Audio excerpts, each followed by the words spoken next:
오늘 우리가 함께 나눌 하나님의 말씀입니다. 에베소서 6장 16절의 말씀을 함께 보도록 하겠습니다.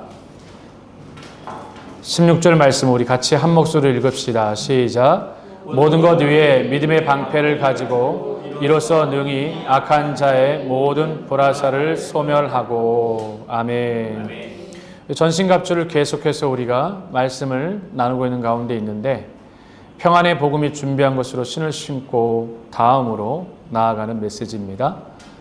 평안의 복음이 준비한 신, 어떤 사람들 같은 경우에는 이 신에 대해서 평안의 복음, 복음의 신을 신고 이렇게 되어 있지만, 사실 주석의 의미로 보면 평안의 복음이라는 뜻 자체는 우리가 전도의 현장을 가서든 무엇을 하든지 하나님 주시는 평안에 거하면서 전할 수 있어야 된다. 그 평안함이 어디서 오는 거냐면, 뭐가 준비됐기 때문에 평안을 누리는 것이 아니라 예수 그리스도 그분이 나를 위해 십자가에 못 박혀 죽으셨다라고 하는 이 분명한 확신, 그리고 그 하나님이 나와 함께 하신다라고 하니 확신 가운데 나아갈 때 우리가 평안의 복음을 전하게 되어지는 것이지, 은혜의 복음을 전하게 되는 것이지, 그렇게 불안전하거나 혹시 흔들리는 그런 복음이 되지 않는다라는 메시지였고요. 오늘은 되게 중요합니다. 16절 말씀에 보면 모든 것 위에 믿음의 방패를 가져라. 사람들은 전신갑주할 때 큰 실수를 하는 경우가 있어요.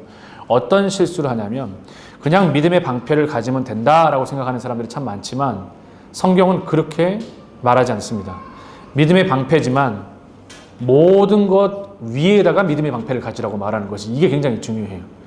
그러니까 믿음의 방패, 사람들이 저마다 믿음의 방패를 가지고 있는데, 로마 군인들의 1세기 로마 군인들의 어떤 삶을 볼 것 같으면 그들이 전신, 말 그대로 전신을 덮는 갑주지 않습니까?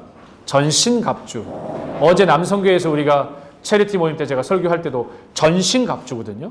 부분적으로 덮는 갑주가 아니라 전신 갑주인데, 영어에서는 그냥 전신을 덮는 갑주라고 표현하지 않아요. 영어 성경에는 spiritual armor라고 그래가지고 전체 영적인 갑주이지, 이 말 자체는 우리가 생각하는 단순히 로마 군대 머리부터 발끝까지 전체가 덮여지는 그런 개념하고는 조금 차이가 있다. 그 가운데 특별히 기억해야 될 것이 믿음의 방패인데, 로마 1세기의 군인들의 방패는요 매우 컸습니다. 자신을 전체를 덮고 가릴 수 있을 정도의 방패예요. 그러니 방어하는 무기 가운데 가장 큰 부위에 해당되어지는 것이 믿음의 방패입니다. 성도나 리더들이나 교사에게 있어서도 바이블 루트에서 오늘 주는 메시지를 잘 기억하셔야 돼요. 여러분, 믿음의 방패를 넓힐 수 있어야 됩니다. 믿음의 방패가 넓어야 돼요. 믿음의 방패가 좁으면 자꾸 시험 들어요. 믿음의 방패가 좁으면 좁을수록 시험 들어요. 그러나 믿음의 방패가 넓으면 넓을수록요, 믿음으로 말미암아 능히 넘어갈 수가 있습니다. 그래서 성경에도 보면 모든 것 위에다가 믿음의 방패를 가져다, 이 부분이 어떤 메시지인지 여러분 잘 기억해야 될 필요가 있죠. 무엇을 하든지 어떤 것을 하든지 그 모든 것 위에다가 믿음의 방패를 가지라. 왜 그랬을까요? 믿음으로 기인한 것만이 흔들리지 않기 때문에 그렇습니다. 영적 전쟁에 있어서도 그렇고요, 영적 방어에서도 그렇고, 영적인 공격에서도 그렇고, 결국 우리가 신앙생활 잘한다는 의미는 뭘까요? 우리가 건강하게 신앙생활 잘한다는 이 의미가 뭘까요? 여러분, 믿음이 좋은 거잖아요. 믿음이 좋아야 되는 거잖아요. 나의 믿음이 좋아야 되는 것이고, 내 믿음이 튼튼해야 되는 것이고, 내 믿음이 튼튼한 만큼, 내 믿음이 흔들리지 않는 만큼 이거와 뭐와 직결되는지 아십니까? 우리 신앙생활과 전부 다 직결되어져요. 건강한 믿음의 소유자가 건강한 예배자가 되는 거예요. 건강한 믿음의 소유자가 건강한 헌신의 삶을 살아갈 수 있는 것이고, 건강한 믿음을 가진 사람이 건강한 헌금 생활도 하는 것이고, 건강한 믿음을 소유한 사람들이 건강한 선교를 할 수 있는 것이고, 건강한 믿음의 소유자가 건강한 교사가 되어져서 또 건강한 리더가 되어져서 사명을 감당하는 거예요. 그래서 매일같이 우리가 돌아보고 살펴봐야 될 게 뭐예요? 믿음이죠. 이 믿음이 얼마나 중요한지 몰라요. 그래서 믿음이 중요해요.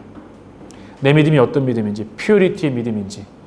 매 주일마다 예배 드리는 건 또 다른 표현으로 말하자면 내가 예배를 잘 드리는 이유는 내 믿음이 세속화되지 않도록 지켜내는 거죠.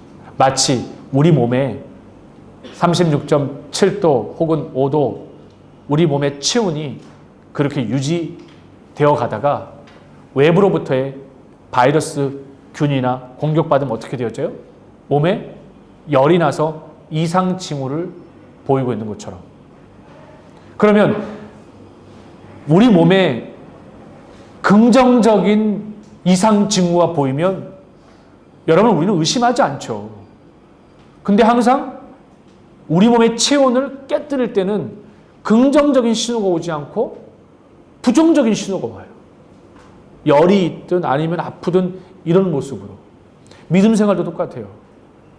우리의 믿음 생활에 온도가 깨어지기 시작하면 부정적인 신호탄들이 막 터지기 시작을 해요. 그러니까 긍정적인 신호탄이 아니라 부정적 신호탄들이 감지되기 시작한다면 내 몸에 나의 영적인 신앙생활 가운데 이상 징후가 생겼다는 걸 알아야 돼요. 그러므로 믿음이 갖는 요소가 제일 중요하다고 봅니다.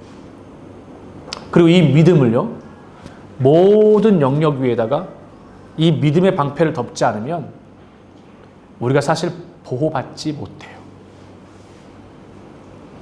마치 골로새서에서 모든 것 위에 사랑을 더하라라고 하는 말씀처럼 골로새서 노래도 있잖아요. 모든 것 위에 사랑을 더하면 사랑이 제가 작사곡했던 노래잖아요.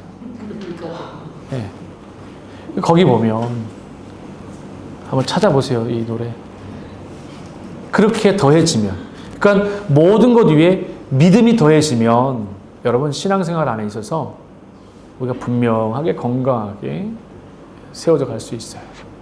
그러므로 리더와 교사들이 잊지 말아야 될 요소들은 믿음의 온도, 내 안에 믿음의 온도가 문제가 생기지 않도록 잘 세워내고 잘 지켜내는 겁니다. 우리가 서로가 서로의 존재가 되어지는 것은 함께 신앙생활할 때 서로가 서로에게 존재가 되어주는 것은 왜 존재라고 얘기했겠어요? 옆에 있는 그 모습으로 우리가 존재하는 이유는 서로가 서로의 신앙의 온도에 문제가 생겼는지 살펴질 수 있어야 되는 거예요. 그런 차원으로 교사들은 존재해야 됩니다. 오늘도 각 부서에서 예배를 드리고 각 부서에서 아이들을 살피고 할 때 여러분 교사가 되어져서 둔한 사람들이 있어요.